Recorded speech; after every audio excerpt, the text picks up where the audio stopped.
এবাৰ সাংসদ গৌৰৱ গগৈ বিৰুদ্ধে টাই আহোম সংগঠনে ক্ষোভ উজৰা দেখিবলৈ পোৱা গৈছে আৰু 11টাকৈ আহোম সংগঠনে বৰ্জন কৰিলে এবাৰ সাংসদ গৌৰৱ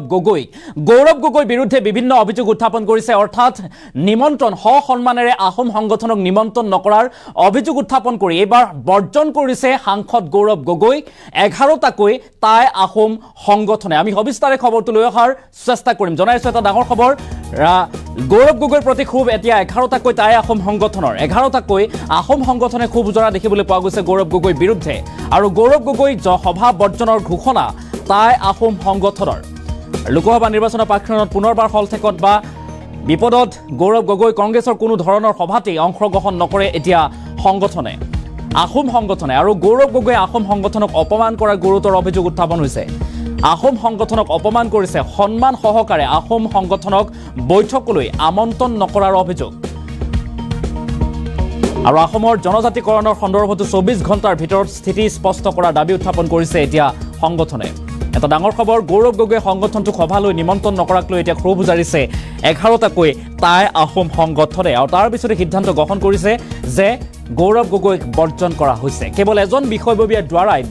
দাৰিদ্ৰ সামৰাৰ অভিযোগ উত্থাপন কৰিছে আৰু গৌৰৱ গগৈৰ প্ৰতি এনেদৰে ক্ষোভ উজাৰিছে এতিয়া 11টাকৈ আহোম সংগঠনে এটা ডাঙৰ খবৰ এই মুহূৰ্তত আমি জনাইছো যে গৌৰৱ গগৈৰ বিৰুদ্ধে এতিয়া ক্ষোভ উজৰা দেখিবলৈ পোৱা গৈছে আহোম সংগঠনে উল্লেখ কৰিছে যে গৌৰৱ গগৈ কোনো সভাতে এতিয়াৰ পৰা অংশগ্ৰহণ নকৰে আৰু গৌৰৱ গগৈ অপমান কৰিলে আহোম সংগঠনক এই অভিযোগ এতিয়া কংগ্ৰেছে আহ্বান কৰা সভা বৰ্জন কৰিলে এতিয়া টাই আহোম জনগোষ্ঠীয় সংগঠনে 11টাকৈ জনগোষ্ঠীয় সংগঠনে টাই আহোম জনগোষ্ঠীয় সংগঠনে বৰ্জন কৰিছে গৌৰৱ গগৈ ৰাজনৈতিক সভা উল্লেখ্য যে আজি শিৱসাগৰত অনুষ্ঠিত বৈঠকত উমৈহতীয়াভাৱে সংগঠনসমূহে এই সিদ্ধান্ত গ্ৰহণ কৰিছে আৰু সংগঠন কেইটাক সন্মান সহকাৰে বৈঠকলৈ আমন্ত্ৰণ নকৰাৰ অভিযোগ উত্থাপন কৰে টাই আহোম জনগোষ্ঠীয় সংগঠনসমূহে আৰু উল্লেখ কৰে আৰু তাৰ পিছতে জনায় যে বহুকেইটা সংগঠনে বিশেষকৈ আটাচু টাইপা আহোম সভা আহোম সেনাসহ 11টা আহোম জনগোষ্ঠীয় সংগঠনে এক সিদ্ধান্তত উপনীত হৈছে অৰ্থাৎ সাংসদ গৌৰৱ গগৈ ৰাজনৈতিক সভাত অংশগ্ৰহণ নকৰে আৰু এই সিদ্ধান্ত গ্ৰহণ কৰা পৰিলক্ষিত হৈছে আৰু এই মুহূৰ্তত আহোম সংগঠনৰ নেতৃবৰ্গৰ কি মন্তব্য আছে অৰ্থাৎ গৌৰৱ গগৈক কেনেদৰে বৰ্জন কৰা হৈছে কিয় বৰ্জন কৰা হৈছে এই সন্দৰ্ভত আহোম সংগঠনৰ নেতাসকলে কি কৈছে সেই মন্তব্য আমাৰ হাতত আহি পৰিছে বিভিন্ন মন্তব্য আছে আমি এটাৰ পিছত আনটো শুনোৱাৰ চেষ্টা কৰিম পৰ্যটন বিভাগৰ সভাকক্ষত আহোমৰ গোটেইকেইটা সংগঠনক লৈ এক আলোচনা মিলিত হওঁ আলোচনাত আমি মূলতঃ দুটা প্ৰস্তাৱ আমি গ্ৰহণ কৰিছোঁ যে আহোমৰ যিকেইজন প্ৰতিনিধি আছে যিজনে টিকট পাইছে লুইনজ্যোতি গগৈ গৌৰৱ গগৈ তপন গগৈয়ে যে জনজাতিকৰণৰ সম্পৰ্কত তেখেতলোকৰ স্থিতি স্পষ্ট কৰিব লাগে আৰু লগতে গোটেইকেইটাৰ সমষ্টিৰ যিকেইজন প্ৰাৰ্থী আছে গতিকে আহোমৰ জনজাতিকৰণ সম্পৰ্কত তেখেতলোকৰ স্থিতি স্পষ্ট কৰিব লাগে আৰু তেখেতলোকে যদি স্থিতি স্পষ্ট নকৰে অহা 12 তাৰিখে সদৌ টাই আহোম ছাত্ৰনাকে ধৰি আহোমৰ যিমানটা সংগঠন আছে সেই সংগঠনে নিজৰ স্থিতি স্পষ্ট কৰিব যে আমি কোনজন প্ৰাৰ্থীৰ পক্ষত আমি থাকিম দ্বিতীয় কথা অহা কালিলৈ অৰ্থাৎ 11 তাৰিখে শিৱসাগৰত কংগ্ৰেছ দলে আমাক এখন সভালৈ নিমন্ত্ৰণ জনাইছিল গতিকে সেই সভাখন আমি টাই আহোম জনগোষ্ঠীৰ প্ৰতিটো সংগঠনে আমি সেইখন বৰ্জন কৰিছোঁ আৰু সেইখন আমি গৰিহণা দিছোঁ এই কাৰণে যিটো আমাক সংগঠনবিলাকক জনগোষ্ঠীয় সংগঠনবিলাক তেনেকৈ এটা দলে যেন আমাক সভালৈ নিমন্ত্ৰণ জনাইছে ৰাজনৈতিক দলে আমাক সভালৈ নিমন্ত্ৰণ জনাইছে গতিকে এনেকুৱা সভাত আমি কেতিয়াও নাথাকোঁ আমাৰ উপযুক্ত মৰ্যাদা পোৱা নাই আমি উপযুক্ত সন্মান পোৱা নাই গতিকে এনেকুৱা সভা আমি বৰ্জন কৰিছোঁ পৰ্যটন বিভাগৰ সভাকক্ষত আহোমৰ গোটেইকেইটা সংগঠনক লৈ এক আলোচনা মিলিত হওঁ আলোচনাত আমি মূলতঃ দুটা প্ৰস্তাৱ আমি গ্ৰহণ কৰিছোঁ যে আহোমৰ যিকেইজন প্ৰতিনিধি আছে যিজনে টিকট পাইছে লুইনজ্যোতি গগৈ গৌৰৱ গগৈ তপন গগৈয়ে যে জনজাতিকৰণৰ সম্পৰ্কত তেখেতলোকৰ স্থিতি স্পষ্ট কৰিব লাগে আৰু লগতে গোটেইকেইটাৰ সমষ্টিৰ যিকেইজন প্ৰাৰ্থী আছে গতিকে আহোমৰ জনজাতিকৰণ সম্পৰ্কত তেখেতলোকৰ স্থিতি স্পষ্ট কৰিব লাগে আৰু তেখেতলোকে যদি স্থিতি স্পষ্ট নকৰে অহা 12 তাৰিখে সদৌ টাই আহোম ছাত্ৰনাকে ধৰি আহোমৰ যিমানটা সংগঠন আছে সেই সংগঠনে নিজৰ স্থিতি স্পষ্ট কৰিব যে আমি কোনজন প্ৰাৰ্থীৰ পক্ষত আমি থাকিম দ্বিতীয় কথা অহা কালিলৈ অৰ্থাৎ 11 তাৰিখে শিৱসাগৰত কংগ্ৰেছ দলে আমাক এখন সভালৈ নিমন্ত্ৰণ জনাইছিল গতিকে সেই সভাখন আমি টাই আহোম জনগোষ্ঠীৰ প্ৰতিটো সংগঠনে আমি সেইখন বৰ্জন কৰিছোঁ আৰু সেইখন আমি গৰিহণা দিছোঁ এই কাৰণে যিটো আমাক সংগঠনবিলাকক জনগোষ্ঠীয় সংগঠনবিলাক তেনেকৈ এটা দলে যেন আমাক সভালৈ নিমন্ত্ৰণ জনাইছে ৰাজনৈতিক দলে আমাক সভালৈ নিমন্ত্ৰণ জনাইছে গতিকে এনেকুৱা সভাত আমি কেতিয়াও নাথাকোঁ আমাৰ উপযুক্ত মৰ্যাদা পোৱা নাই আমি উপযুক্ত সন্মান পোৱা নাই গতিকে এনেকুৱা সভা আমি বৰ্জন কৰিছোঁ আজি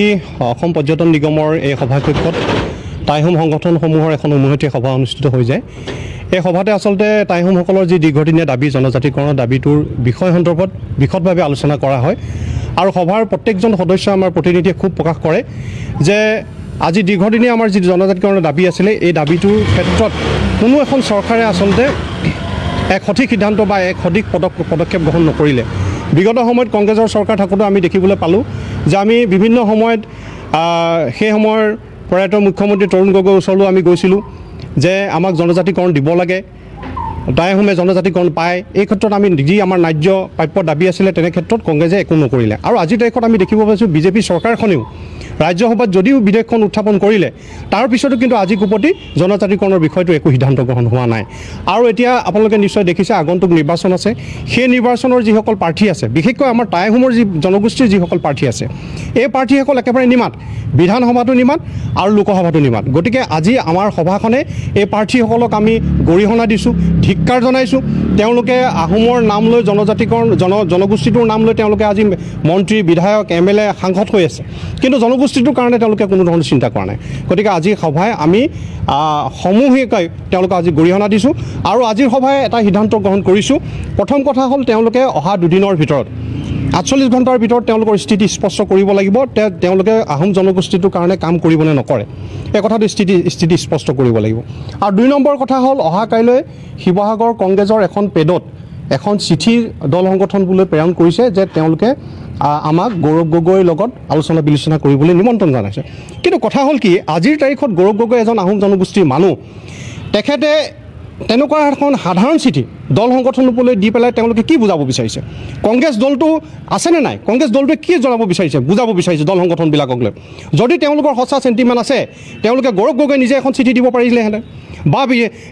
আজি কি কয় এখন দেৱব্ৰত শইকীয়াই নিজে চিঠি দিব পাৰিলেহেঁতেন অখিল গগৈ নিজে চিঠি দিব পাৰিলেহেঁতেন কিন্তু কোনো এটা দলে তেনেধৰণৰ চিঠি দিয়া নাই কোনে চাইন মাৰিছে আমি চিনি নাপাওঁ কোন যিটো গোস্বামী বুলি এজনে চাইন কৰিছে গতিকে আজিৰ সভাই এখন আমি আগন্তুক যিখন সভালৈ মাতিছে সেইখন আমি সমূহীয়াভাৱে আমি বৰ্জন কৰিছোঁ সেইখন মিটিঙলৈ আমি নাযাওঁ আৰু অতি শীঘ্ৰে আমি যি প্ৰস্তাৱ দিছোঁ যি আমি স্পষ্টীকৰণ বিচাৰিছোঁ স্পষ্টীকৰণ নিদিলে অহা 12 তাৰিখে আমি সংগঠনসমূহে কি স্থিতি গ্ৰহণ কৰিম এই কথাটো আমি ৰাজহুৱাকৈ সকলোকে জনাই দিম